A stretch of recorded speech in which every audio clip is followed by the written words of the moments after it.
En este video vamos a ver cómo resolver un circuito paralelo.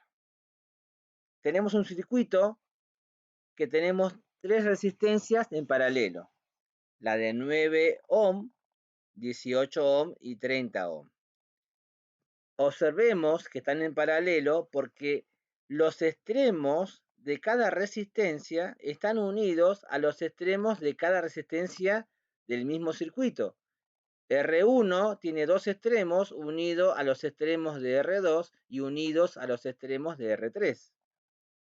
Primer paso, calculemos la resistencia total del circuito. Como son tres resistencias en paralelo, una en cada rama, se calcula con la fórmula igual 1 sobre RP es igual a 1 sobre R1 más 1 sobre R2 más 1 sobre R3.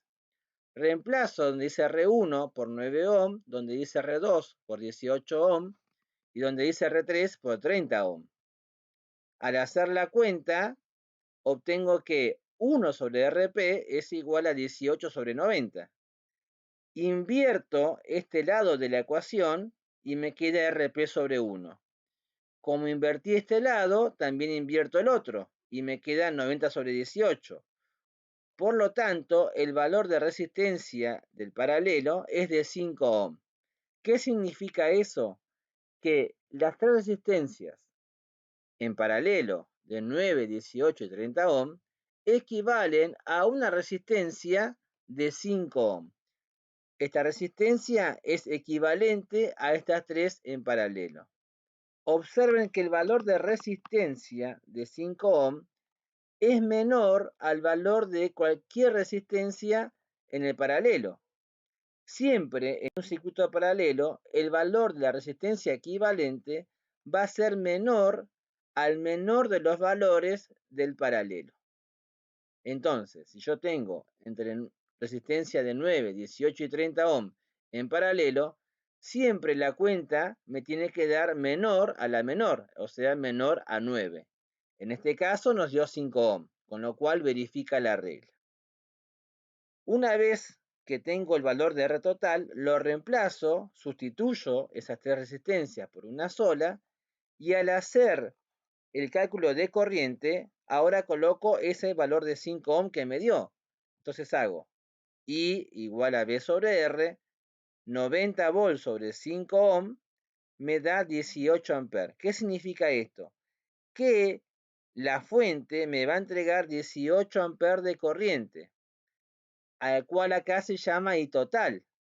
Esa corriente luego se va a repartir o a distribuir en cada rama de mi paralelo. ¿Cómo calculo la corriente de cada rama?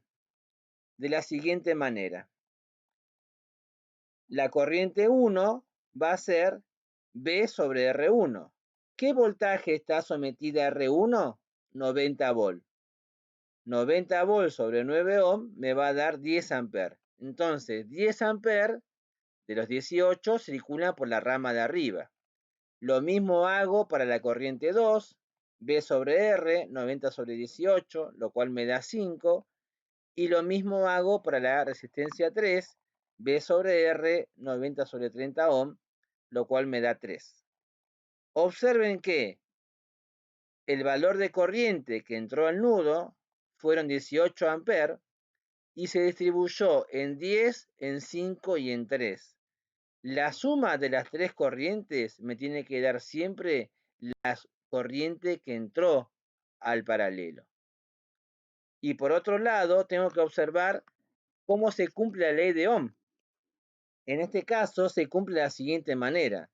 Fíjense que la resistencia que tiene mayor valor óhmico tiene menor corriente. ¿Por qué?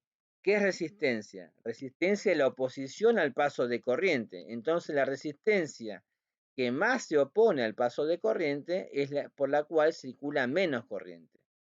Y la resistencia que tiene menor valor óhmico, o sea que ofrece menor oposición al paso de corriente, es la que tiene mayor corriente de las tres. A este ejercicio se le podría agregar el cálculo de potencias. ¿Cómo hacemos eso? Ya tengo el voltaje de la resistencia, que es 90 volts para todas, porque es un paralelo. En un paralelo, todas las resistencias tienen igual voltaje. La potencia 1, la calculo como V por I. El voltaje lo tengo, 90 volts. La corriente es de 10 amperes, calculamos recién. Entonces hago 90 volts por 10 amperes y me da 900 watts. Lo mismo hago para la potencia 2, el mismo voltaje, cambio la corriente, en este caso de 5 amperes. Lo mismo hago para la potencia 3, el mismo voltaje, pero cambia la corriente, 3 amperes, y me dan los valores de potencia de cada resistencia de cada rama. Para hallar la potencia de la fuente, tengo que hacer V total por I total. 90 volts que tiene la fuente por 18 amperes que me entrega el circuito, me da una potencia de 1620 watts. Estos 1620 watts se pueden escribir como 1,62 kilowatts. Recuerden que un kilowatt son 1000 watts. Y también recuerden que, al igual que en el caso de circuito serie, las potencias se tienen que sumar para darme la potencia de la fuente. Entonces, P1 más P2 más P3 tiene que darme lo mismo que me dio haciendo V por I. Y en este caso se verifica.